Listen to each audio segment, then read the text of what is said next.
Era un martes, el tipo de martes más olvidable, el tipo en el que se supone que no sucede nada extraordinario, en el que te mueves por la tarde en piloto automático, separando la ropa sucia, repasando mentalmente qué hacer para la cena. El nombre de mi hermana iluminó mi teléfono. Una foto, enviada a la persona equivocada, claramente destinada a alguien completamente distinto. La abrí de la misma forma en que abres cualquier cosa que llega sin aviso, sin pensar, sin prepararte. Y en el espacio de un segundo, de pie descalza en el suelo de mi propia cocina, 8 años de matrimonio se disolvieron en una mentira en la que había estado viviendo sin saber siquiera que existía. Mi marido estaba en la foto. Sostenía a 2 bebés recién nacidos. El pie de foto decía, «Papá los ama a los dos». No grité, no dejé caer el teléfono, no emití ni un solo sonido. Simplemente me quedé allí, completamente inmóvil, y sentí que algo dentro de mí se quedaba en silencio de una manera que comprendí de inmediato que era permanente. Mi nombre es Nicole Young, tengo 38 años. Durante la mayor parte de mi vida adulta, operé bajo la creencia de que la paciencia era el tipo de virtud que eventualmente te devolvía lo que te costaba. Profesionalmente, soy contadora forense. Toda mi carrera se basa en las cosas que la gente asume que nadie notará jamás.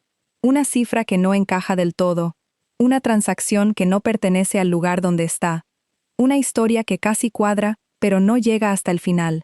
Construí mi sustento confiando en lo que dicen las pruebas por encima de lo que afirma la explicación de alguien. Lo que nunca anticipé fue necesitar ese mismo enfoque dentro de mi propio hogar. Charles y yo nos casamos cuando yo tenía 30 años. Era el tipo de hombre que hacía que entrar en una habitación pareciera algo natural, ambicioso, rápido para reír, el tipo de presencia que atrae a la gente sin ningún esfuerzo aparente. Era copropietario de una empresa de logística que estaba cobrando un gran impulso, y realmente me encantaba verlo construir algo importante. Hablábamos constantemente de la vida que nos esperaba. ¿Cuántos hijos tendríamos? ¿Cómo los llamaríamos? ¿Si nos quedaríamos en la ciudad o buscaríamos un lugar más tranquilo, una vez que fueran lo suficientemente mayores como para necesitar espacio para correr? Se sentía como algo ya decidido, algo que ya estaba en camino. No llegó fácilmente, y no llegó durante mucho tiempo. Lo intentamos durante 2 años antes de reconocer en voz alta que algo no funcionaba. Después vinieron las citas, el lenguaje clínico que empezó a sentirse como un segundo dialecto que nos veíamos obligados a aprender, los procedimientos, inseminación intrauterina, fecundación in vitro, inyecciones de hormonas que me dejaban moretones en el abdomen que ocultaba bajo ropa holgada. 3 embarazos que nunca llegaron a ser más que un latido en una pantalla antes de desaparecer. Cada pérdida fue un duelo privado que cargué en gran medida sola, porque Charles parecía recuperarse de cada una más rápido que yo. Solía quedarme despierta, haciendo el tipo de cálculos que hago durante una auditoría difícil. ¿Dónde se rompió esto? ¿Qué pasé por alto? ¿Qué podría haber cambiado? Culpé a mi cuerpo, culpé al estrés, a mi trabajo, a una sola copa de vino que me había tomado antes de darme cuenta de que estaba embarazada la primera vez. Culpé a todo, excepto a lo único que contenía la respuesta real, porque esa respuesta no era algo a lo que tuviera acceso todavía. A través de todo ello, Charles me tomó de la mano en las salas de espera y me repitió las mismas palabras tantas veces que se convirtieron en una especie de arquitectura contra la cual construí mi esperanza. Saldremos de esto juntos. Le creí de la misma manera que se cree en el amanecer, no por las pruebas, sino porque dejar de creer se sentía como algo que simplemente no te estaba permitido hacer. Mi hermana Emily también estaba allí, o interpretó el papel de manera tan convincente que nunca lo cuestioné. 3 años menor que yo, siempre cálida, siempre la primera en aparecer con comida, una llamada o una puerta abierta. Solía decirme que no sabía cómo lograba manejar todo lo que cargaba. Decía que admiraba mi fortaleza. Nunca consideré que la admiración y la envidia pueden ser indistinguibles cuando alguien es lo suficientemente hábil para usar ambas. La tarde que llegó la foto, acababa de terminar una videollamada con un cliente. Un martes de bajo perfil, anodino. La luz entraba por la ventana de la cocina, en ese ángulo bajo que tiene a finales de otoño. Mi teléfono vibró 2 veces. Miré hacia abajo. Y allí estaba el rostro de mi marido, el mismo rostro que se había sentado frente a mí hacía apenas 3 semanas, sugiriendo suavemente que consideráramos una ronda más de tratamiento, que no debíamos rendirnos todavía, mirando a 2 bebés como si fueran el centro gravitacional de todo lo que alguna vez le había importado. Emily llamó casi de inmediato. Contesté y no dije nada. Nicole, dijo, con la voz ya quebrada, no quería que te enteraras de esta manera. Colgué, sin preguntas, ni una sola. 8 años de formación profesional me habían dado un instinto inquebrantable por encima de todos los demás. Cuando encuentras la primera inconsistencia, no vas directamente a la persona que la creó. Primero construyes la imagen completa.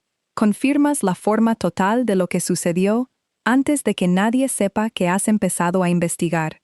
Así que abrí mi computadora portátil. Busqué a un abogado de derecho de familia, Daniel Brooks, el mejor calificado de la ciudad, y reservé la primera cita disponible. 2 días después, me senté frente a él en una oficina que olía a café recién hecho y papeles limpios, y firmé los documentos para iniciar el proceso de divorcio contra mi esposo de 8 años. Mi mano no tembló ni una vez. Lo noté y me sorprendió. No le dije a Charles que lo sabía, no le devolví la llamada a Emily. Fui a casa esa noche y preparé la cena como si nada hubiera cambiado, porque por primera vez en años, algo se me había vuelto completamente claro.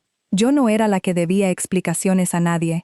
Mientras mi esposo estaba en algún lugar celebrando la llegada de 2 hijos con la mujer que una vez se llamó mi familia más cercana, plenamente confiado en que yo seguía en la oscuridad, yo ya estaba 3 pasos por delante de ambos. Y lo que hice a continuación, sin levantar la voz, ni desperdiciar una sola lágrima, fue algo que ninguno de los dos vería venir. La mañana después de firmar los papeles, me levanté antes del amanecer, preparé café para una persona, y no sentí ninguna culpa por ello. Charles me había enviado un mensaje la noche anterior, algo casual sobre un viaje de trabajo, que lo mantendría fuera de la ciudad por unos días. Lo leí 2 veces y me puse a trabajar. Una cosa que mi carrera me ha enseñado con certeza es que las personas que están plenamente convencidas de que nunca las atraparán, dejan los rastros más descuidados. Dejan de ser precisos porque se han convencido a sí mismos de que la precisión ya no es necesaria. Charles había pasado 8 años manteniendo la identidad de un esposo devoto, sufriendo la infertilidad junto a su esposa. Ese tipo de historia requiere un mantenimiento constante, y la gente ocupada en mantener una historia rara vez nota con qué claridad está escribiendo otra. Empecé con las tarjetas de crédito. Siempre habíamos mantenido cuentas mayoritariamente separadas. Una decisión práctica en su momento que ahora parecía casi profética, pero había una cuenta compartida que usábamos para los gastos del hogar. Enterados entre meses de compras de supermercado y facturas de servicios públicos, había 4 cargos separados en el mismo hotel, en un suburbio, que ninguno de los dos tenía motivos para visitar. 2 noches cada vez, siempre un jueves, que se extendía hasta el viernes. Crucé esas fechas con el calendario de mi propio teléfono, que había estado registrando silenciosamente mi historial de ubicaciones durante más tiempo del que me había dado cuenta. 3 de las 4 estancias en el hotel coincidían precisamente con semanas en las que yo me estaba recuperando de procedimientos de FIV. Semanas en las que Charles me había dicho que necesitaba despejar su mente quedándose hasta tarde en la oficina. Me senté a la mesa de la cocina hasta casi las 2 de la mañana, y pieza por pieza, los últimos 3 años de mi matrimonio se reensamblaron en algo que apenas reconocía. Emily había mencionado más de una vez que ella había sido quien llevaba a Charles a las citas cuando yo no podía ir. Una visita al médico aquí, un seguimiento allá, solo ayudando, decía, como si no le costara nada. Los registros que estaba extrayendo mostraban que esas citas frecuentemente caían en días en los que Charles no tenía nada programado médicamente. Para cuando encontré la carpeta compartida en la nube, una que había olvidado que creamos años antes y que nunca desactivamos, ya ni siquiera me sorprendió. Había fotografías que se remontaban a casi 3 años atrás. Emily en la fiesta de Navidad de su empresa, posicionada un poco demasiado cerca. Un fin de semana que había sido registrado en su calendario como un viaje de negocios, con una playa visible al fondo que no estaba cerca de ninguna ubicación de clientes. No habían sido descuidados exactamente. Simplemente, nunca imaginaron que yo miraría. Quiero decir algo honesto aquí. Hay un tipo específico de dolor que llega cuando confirmas una traición que ya sospechas. Es diferente, cualitativamente diferente, del impacto de una que nunca viste venir. Esta era del segundo tipo, y debajo del dolor, algo más frío se estaba formando. Claridad. Durante 8 años, había absorbido cada momento difícil de nuestro matrimonio como mi propio fracaso. Mi cuerpo, mi culpa, mi carga que resolver. Ahora comprendía que había pasado esos años cargando con el peso de las decisiones de otra persona todo el tiempo.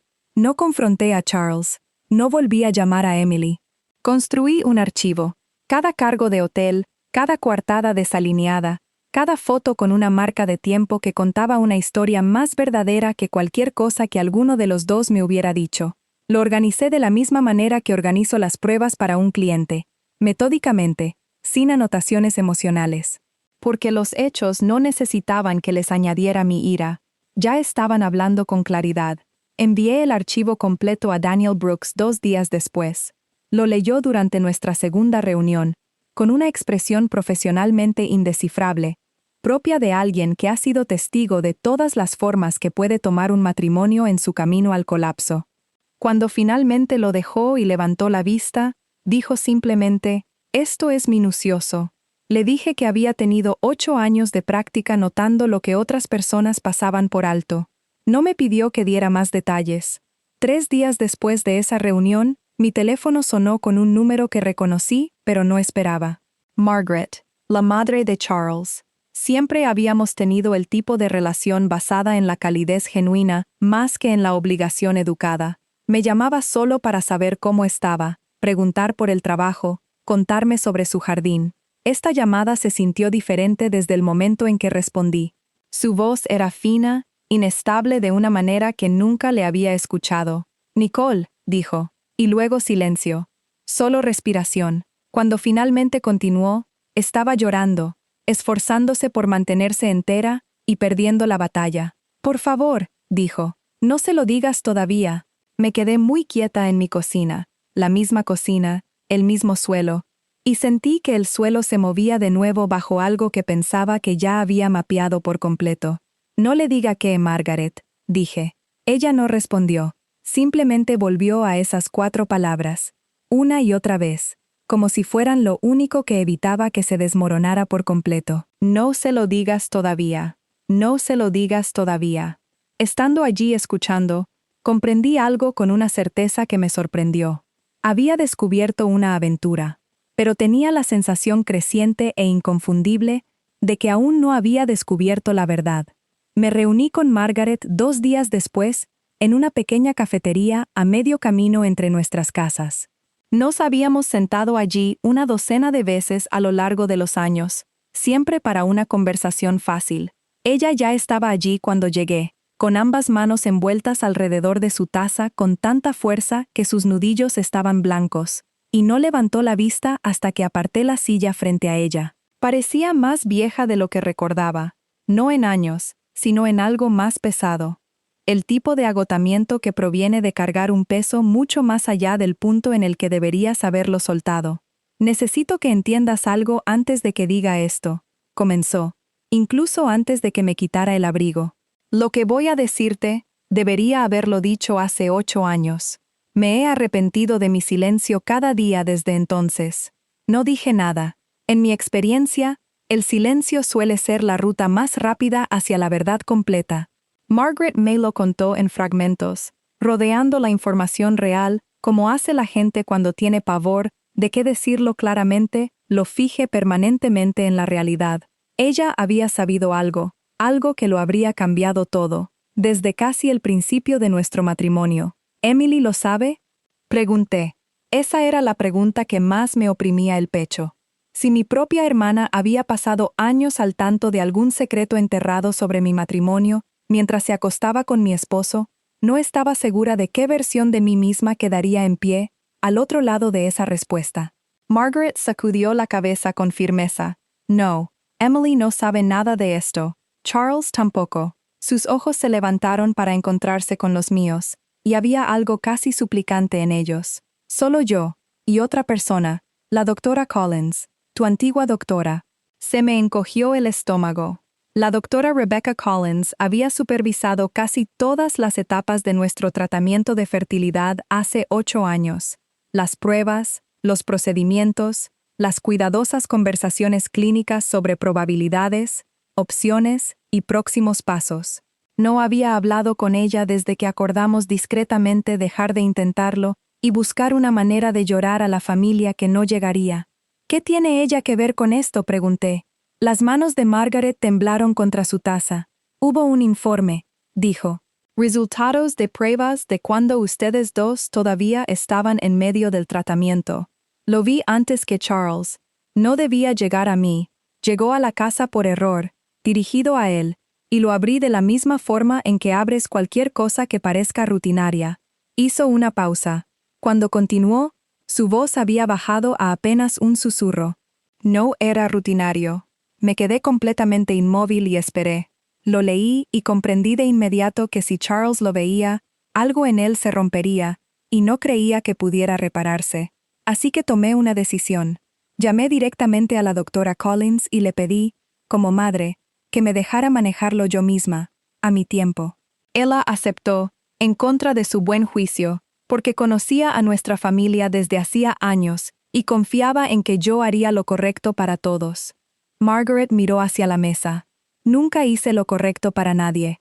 Solo retrasé el dolor y dejé que creciera hasta convertirse en algo mucho más grande de lo necesario. Pensé en todas las piezas que ya había reunido, los cargos de hotel, el desajuste de coartadas, las fotografías con marcas de tiempo que contaban una historia más honesta que cualquier explicación que alguno de los dos hubiera ofrecido.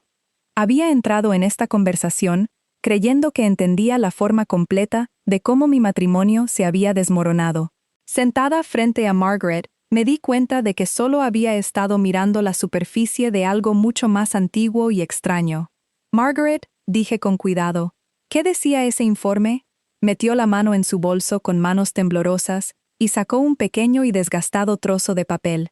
No era el informe en sí, explicó, sino una nota que se había escrito a sí misma el día que lo leyó. Algo para preservar el lenguaje exacto en caso de que alguna vez encontrara el valor para sacarlo a la luz. No me lo entregó. Lo sostuvo contra su pecho como algo demasiado frágil para soltarlo al aire todavía. No puedo decírtelo aquí, dijo. No así, no en pedazos. Mereces verlo de la manera correcta, la manera en que debí habérselo mostrado a Charles hace 8 años, en lugar de ocultarlo y decirme a mí misma que lo estaba protegiendo. Su voz se quebró. Me estaba protegiendo a mí misma, de ser la que lo viera desmoronarse, de ser la que lo causara. Crucé la mesa y cubrí su mano con la mía, un instinto que no podía explicar del todo, dado todo lo que ahora sabía que había ocultado. Lo que sea que estuviera cargando, claramente le había costado cerca de una década de paz. Necesito ver ese archivo, le dije, el original, donde sea que la doctora Collins guarde sus registros. Margaret asintió lentamente y se secó los ojos con el dorso de la mano. Luego dijo algo que se quedó conmigo por el resto del día, repitiéndose una y otra vez en el camino a casa, a través de calles que de repente parecían desconocidas. Esos bebés lo cambiaron todo, Nicole, dijo en voz baja, pero no por la razón que Charles cree. Llamé al consultorio de la doctora Rebecca Collins a la mañana siguiente, antes de terminar mi primera taza de café. Su recepcionista me comunicó más rápido de lo que esperaba. Cuando la doctora Collins contestó, había sorpresa en su voz que rápidamente se transformó en algo más cauteloso. Nicole, dijo, ha pasado mucho tiempo. Necesito ver mi archivo completo, le dije. Cada prueba, cada resultado de los años que estuvimos en tratamiento juntas. Hubo una pausa lo suficientemente larga como para que pudiera escuchar los sonidos de fondo de la clínica. ¿Puedo preguntar qué ha motivado esto? Margaret vino a verme, dije. Una pausa más corta esta vez. Venga esta tarde, dijo. Sacaré todo yo misma. La clínica se veía casi exactamente como la recordaba. Las mismas paredes de color gris suave, Los mismos grabados de acuarela seleccionados para hacer que las noticias devastadoras se sintieran un poco menos punzantes de lo que realmente son. La doctora Collins me recibió en su oficina en lugar de en una sala de examen. Una carpeta gruesa ya esperaba sobre su escritorio. Estaba en sus 50 ahora, con hilos de plata moviéndose a través del cabello que era mayormente oscuro la última vez que me senté frente a ella. Pero su actitud no había cambiado, comedida, amable, poco dispuesta a suavizar los hechos para convertirlos en algo más cómodo de lo que eran. Antes de mostrarle esto, dijo, quiero que sepa que me he arrepentido de mi papel en esto durante años. Margaret vino a mí en un momento de verdadera angustia, y tomé una decisión que no volvería a tomar. Permití que el miedo de una madre se impusiera al derecho de una paciente a su propia información médica. Deslizó la carpeta por el escritorio. Lo siento, Nicole. De verdad. La abrí con manos más firmes de lo que esperaba, dado lo que ya sospechaba que podría encontrar. Dentro había páginas que reconocía, paneles hormonales, notas de ecografías, la taquigrafía de 8 años de intentos. Pero cerca del final, había un documento que nunca había visto antes. Fechado hace casi exactamente 8 años. Dirigido específicamente a Charles. Nunca a mí. Leí el lenguaje médico lentamente, traduciéndolo de la misma manera que antes traducía los estados financieros para los clientes que no podían seguir la estructura técnica, hasta que el significado se volvió inconfundible. Los resultados no tenían nada que ver conmigo, eran sobre Charles, un hallazgo de factor masculino, lo suficientemente significativo como para que la doctora Collins hubiera recomendado por escrito que discutiéramos juntos como pareja caminos alternativos a seguir. Esa carta se había enviado a casa en un sobre dirigido a él. Margaret lo había abierto por error, y en lugar de entregárselo a su hijo, había tomado una decisión solitaria, en un momento de pánico, por amor, de protegerlo de una verdad que había decidido que él no podría sobrevivir. Me senté en esa oficina silenciosa y sentí cómo 8 años de autoculpa se reorganizaban en algo completamente diferente. Cada noche que había pasado haciendo cálculos mentales sobre lo que podría haber cambiado. Cada procedimiento que había soportado, creyendo que mi propio cuerpo era la razón por la que seguíamos fallando. Cada disculpa silenciosa que le había ofrecido a Charles en la oscuridad. Siento no poder darte lo que quieres. Nada de eso me había pertenecido jamás. Ni una sola parte. ¿Por qué nunca se lo dijo? Pregunté, aunque entendía la forma de la respuesta antes de que me la diera. Miedo, creo, dijo la doctora Collins suavemente. Margaret amaba a su hijo ferozmente, de esa manera en que algunas madres lo hacen, donde protegerlo se volvió más importante que la verdad. Se convenció a sí misma de que si él nunca lo sabía, nunca tendría que dolerle. No creo que considerara plenamente lo que ese silencio les costaría eventualmente a ambos. Pensé en Emily entonces. En la fotografía, Charles sosteniendo a 2 recién nacidos, el pie de foto debajo. Si el informe frente a mí era exacto, y ya no tenía motivos para dudarlo, entonces esos niños no eran biológicamente suyos. La misma condición que había hecho casi imposible la concepción conmigo, la habría hecho igual de improbable con ella, lo que significaba que Emily, o bien no conocía la situación real en absoluto, o estaba cargando con algo aún más complicado que una aventura. No dije nada de esto en voz alta.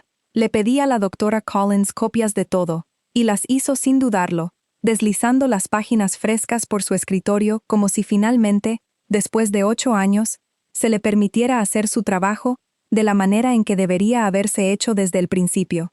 No confronté a Charles ese día, no llamé a Emily, ni siquiera llamé a Margaret de inmediato, aunque entendía que le debía algún tipo de respuesta.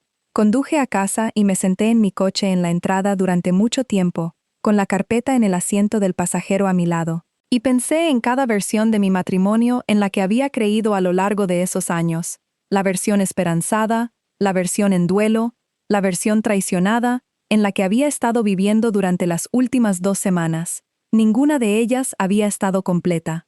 Ahora sostenía la pieza que cambiaba el significado de todas las demás. Cuando finalmente llamé a Margaret esa noche, mi voz estaba calmada de una manera que pareció sorprenderla genuinamente. «Tengo el archivo», dije. «Sé lo que dice. Ella guardó silencio al otro lado durante un largo momento. Cuando finalmente habló, había algo que sonaba como alivio entrelazado con el agotamiento, como si un peso que había cargado sola durante 8 años hubiera sido, al menos parcialmente, liberado. Ahora entiendo, dije, por qué se puso pálida en el momento en que vio a esos bebés por primera vez. No supe nada de Charles durante casi 2 semanas después de que se presentaron los papeles. Se estaba quedando con Emily en algún lugar, jugando a la casita con 2 bebés que portaban una verdad que él aún no comprendía. Pasé esas 2 semanas terminando silenciosamente lo que había comenzado, reuniéndome con Daniel Brooks 2 veces más, organizando registros financieros, moviéndome a través de la mecánica práctica de terminar un matrimonio, mientras guardaba un secreto que finalmente lo terminaría, por razones muy diferentes a las que originalmente creía. No me puse en contacto con Emily. Todavía no sabía cuánto entendía ella de todo esto, y sinceramente, no estaba segura de querer saberlo en ese momento. Algunas traiciones son lo suficientemente sencillas como para sobrevivir solo con la ira. Esta tenía raíces que todavía estaba en proceso de seguir hasta su origen. Fue Margaret quien llamó un jueves por la noche, con la voz cargada de un filo tenso entre el temor y la urgencia. Charles vendrá a casa esta noche, dijo. Quiere que conozca a los bebés formalmente. Una pausa. Traerá a Emily. Comprendí de inmediato lo que eso significaba y lo que iba a requerir de ella. Margaret, no tiene que hacer nada para lo que no esté lista. He estado ocultando esto durante 8 años, Nicole, dijo en voz baja. Creo que es hora de que deje de hacerlo. No estuve en la habitación cuando sucedió. Pero Margaret me lo contó todo después, con suficiente detalle, como para que pudiera verlo tan claramente como si hubiera estado parada en el umbral mirando. Charles llegó primero, entrando con la confianza fácil de un hombre que nunca ha cuestionado seriamente si le llegarían cosas buenas. Emily lo siguió, con un portabebés en cada mano, su rostro dispuesto en algo cuidadosamente posicionado entre la disculpa y algo más. Algo que parecía, dijo Margaret, como una mujer que creía haber llegado finalmente a un lugar hacia el que se había dirigido durante mucho tiempo. Charles dejó su maleta cerca de la puerta y se volvió hacia su madre con una expresión que Margaret me dijo que nunca olvidará, abierta, juvenil. La mirada de un hombre a punto de darle a alguien la mejor noticia de su vida. Mamá, dijo, señalando a los gemelos que Emily estaba sacando de sus portabebés. Finalmente eres abuela. Margaret me dijo que la habitación se quedó muy silenciosa después de eso. Miró esas 2 caritas pequeñas. Y todo lo que había estado manteniendo unido durante 8 años simplemente cedió de repente. Cada noche de insomnio que había pasado convenciéndose de que guardar silencio era lo mismo que proteger. Cada mañana que se había despertado, diciéndose a sí misma que hoy no era el día, pero tal vez mañana, se derrumbó sobre sí mismo en el momento en que vio a esos bebés en los brazos de su hijo. Sus piernas se volvieron inestables. Tuvo que agarrarse al respaldo de una silla. Charles lo vio de inmediato. Su sonrisa vaciló hasta convertirse en confusión. «Mamá, ¿qué pasa?», me dijo que abrió la boca, y las palabras que salieron no fueron las que había ensayado a través de 1000 momentos privados durante 8 largos años. Salieron más pequeñas, más rotas, pero finalmente, después de todo, verdaderas. «Espera», susurró. «Ella no te lo dijo». Charles se quedó inmóvil. Emily, parada justo detrás de él, con uno de los bebés todavía contra su hombro, se puso pálida de una manera que Margaret notó de inmediato. Una reacción que le dijo algo que no esperaba. Lo que sea que Margaret estaba a punto de revelar, era noticia para Emily también. Noticias diferentes, por razones diferentes, pero nuevas. «¿Decirme qué?», preguntó Charles. Su voz había bajado a un tono cuidadoso. Algo que ya comprendía que el suelo se estaba moviendo antes de que le dijeran por qué. Margaret no respondió de inmediato. Se quedó allí un momento, mirando entre su hijo y la mujer con la que él había construido una vida secreta, y sintió todo el peso de 8 años presionando sobre un único e insoportable silencio. Me dijo que pensó en mí, en todos los años que había pasado culpando a mi propio cuerpo, disculpándome silenciosamente por algo que nunca había sido mi fracaso. Ese pensamiento, dijo, fue lo que finalmente le dio la capacidad de moverse. Se dio la vuelta sin decir una palabra más, y entró en el estudio. Se arrodilló frente a la pequeña caja fuerte ignífuga al fondo del armario, la que se había dicho a sí misma durante 8 años que abriría cuando estuviera lista, aunque una parte de ella había empezado a preguntarse seriamente si ese momento llegaría alguna vez. Sus manos temblaban mientras marcaba la combinación. Charles la había seguido parte del camino por el pasillo y se detuvo en el umbral del estudio, viendo a su madre arrodillarse frente a una caja fuerte que él no sabía que existía. Emily se quedó más atrás, todavía sosteniendo a uno de los gemelos, con el rostro en algún punto entre la confusión y algo que bordeaba el miedo.